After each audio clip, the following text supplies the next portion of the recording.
السلام عليكم حبايبنا، عاملين ايه؟ يا رب ان شاء الله تكونوا بخير وفي احسن حال. جبنا عربيه تاني من الدبابه برضو زي ما احنا متعودين. هنجيب لكم بعد كده ان شاء الله عربيات كتير قوي، دبابه وجامبو، وان شاء الله برضو هنجيب لكم جرارات اللي هي الاسكانيا والحاجات دي. ولو في اي تفاصيل مثلا احنا ما بنقولهاش تقدر تكتبها لنا في كومنت، وان شاء الله نحاول نزودها لك في المرات اللي جايه، ونجيب لك برضو عربيات افضل وبافضل اسعار موجوده عندنا هنا في شبين الكوب. العربيه اللي معانا دي موديل 22، عربيه فاضيه. طبعا العربيه زي ما قلت لك فيها رخصه سنه مرور منوفيه او 6 7 شهور، يعني عشان برضو ايه ما نافورش في الموضوع. عندك طبعا العربيه هنا فيها الكشاف الضباب الامامي ده. هنبص بقى على الكبوت بتاعها من جوه والحاله بتاعتها. كنا شفنا ال 24 كانت طبعا جديده خالص، بس دي 22 هي طبعا فابريكا كلها بره وجوه، ولكن برضه هوريك الحاله بنفسك عشان تشوف كل حاجه كانك موجود هنا بالظبط، عشان لما تيجي ان شاء الله تشتري تبقى برضه انت شيكت على العربيه وانت قاعد في مكانك بتشرب الشاي بتاعك ومروق دماغك. جميل. العربيه دي الجميل فيها ان هي عليها عده كامله وفرنتونه وفيها سروجه وفيها فرش، ولكن العربيه بتكون فاضيه. تعالى ما نبص على الحاله بتاعه الكبوت بتاعها من الداخل، وكمان نبص على الموتور بتاعها. يلا بينا. طبعا هنا من الداخل زي ما احنا شايفين كده مفيش اي اثار لسمكره بشكل عام، يعني ولا دقات ولا الحامات ما شاء الله، فدي حاجه كويسه. عندنا طبعا في العازل اللي موجود هنا. المسامير بتاعه العربيه برضو من الحاجات اللي لازم تتاكد منها وتشيك عليها وانت بتتفرج على العربيه. هنا ما شاء الله بتاعه المصنع مفيش فيها اي خرابيش ولا الكلام ده، اثار لانفكات والحاجات دي. تعال نشوف بقى الموتور بتاع العربيه والحوض بشكل عام والستاره بتاعتها، وبعد كده نشوف الجنب بتاعها. يلا بينا. طبعا هنا زي ما احنا شايفين الرفرف بتاع العربيه مساميره ما شاء الله، والستاره بتاعتها وكل الاجزاء بتاعه العربيه من الداخل. الحوض بشكل عام ما شاء الله مفيش اي اثار لدقات ولا الحامات ولا الكلام ده. الموتور طبعا هنا بيكون تيربو وديزل، الناس كلها عارفه المعلومه دي. تعال ما نبص بقى على الجنب بتاعها عشان نشوف الفرش الجميل اللي موجود في الداخليه بتاعه العربيه. هنا طبعا جنب العربيه زي ما احنا شايفين كده ما شاء الله العربيه جايه بجنوطها، الكاوتش بتاعها حالته جديده خالص لسه بالشوك بتاعه، انتاج السنه دي. كمان الكاوتش هنا ميشلان، فدي افضل انواع الكاوتشات اللي موجوده طبعا، والناس عارفه الموضوع اللي زي ده. جميل. هنا طبعا اللوجو بتاع ال 22. العربيه دي ما فيهاش طبعا ولا جرام بوهيه، وكمان ما فيهاش خرابيش ما شاء الله، فدي حاجه كويسه. عندك العربيه طبعا الاوكر بتاعتها هنا بتكون من اللون البلاستيك العادي جدا. راكب هنا كمان العتبه اللي موجوده دي من الاستانلس، شكلها جميل جدا.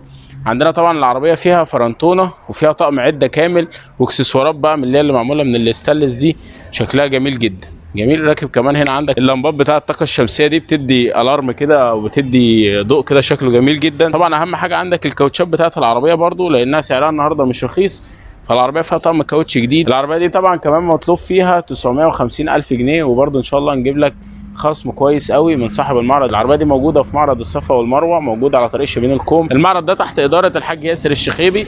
طبعا اي حد هيجي من خلال الفيديو هيعمل له خصم كويس قوي على العربيه دي او اي عربيه من اللي موجودين هنا. طبعا مش بس العربيه دي اللي موجوده، هو متخصص اكتر في العربيات النص نقل والعربيات الجامبو والكلام ده.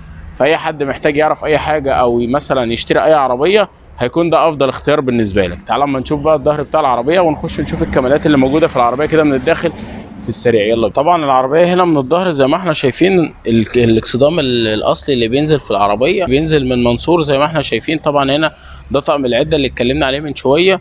طبعا دي حاجه ممتازه عشان لو انت بتحمل بتسافر الكلام ده كله. العربيه طبعا هنا فيها برضو حتى الاستبن بتاعها برضو فرده جديده خالص، فدي حاجه كويسه، مش هتعطل على كاوتش ولا هتعطل على رخصه ولا الكلام ده كله.